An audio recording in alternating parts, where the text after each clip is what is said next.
இந்த வீடியோவில் பைத்தன் எவ்வாறு இன்ஸ்டால் செய்வது என்பது பற்றி இந்த வீடியோவில் பார்க்கலாம். கூகுள் குரோமில் போய் டவுன்லோட் பைத்தன் ஃபார் விண்டோஸ் என்று சர்ச் பண்ணினோம்டா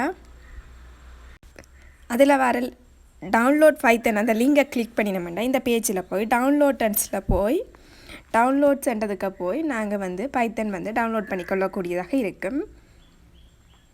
டவுன்லோட்டுக்கு போய் இல்லாட்டி அதில் தரப்பட்ட அந்த டவுன்லோட் அந்த பட்டனை கிளிக் பண்ணியும் நாங்கள் பைத்தனை டவுன்லோட் பண்ணிக்கொள்ளலாம்.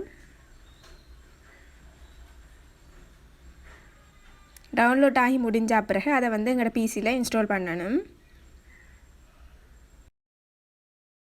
அந்த டவுன்லோட் ஆன ஃபைலை 2 தரம் கிளிக் பண்ணினமாக இருந்தால் இதில் இன்ஸ்டால் நவ்ன்றதை கிளிக் பண்ணினோம்டா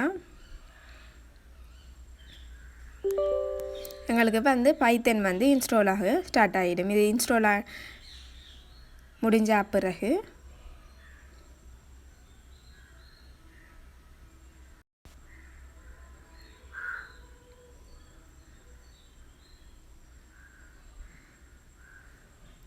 பைத்தன் நாங்கள் இன்ஸ்டால் பண்ணுறதுக்கான வேர்ஷன் 3.10 அதான் நாங்கள் யூஸ் பண்ணுற இந்த இன்ஸ்டால் பண்ணுற வேர்ஷன். இப்போ எங்களுக்கு சக்ஸஸ்ஃபுல்லாக பைத்தன் இன்ஸ்டால் ஆகிட்டு இப்படித்தான் எங்களோட பிசியில் பைத்தன் இன்ஸ்டால் பண்ணுறது. மேலும் இது போன்ற தொடர்ச்சியான வீடியோக்களை பெற மற்ற சேனலை சப்ஸ்கிரைப் செய்து கொள்ளுங்கள். நன்றி.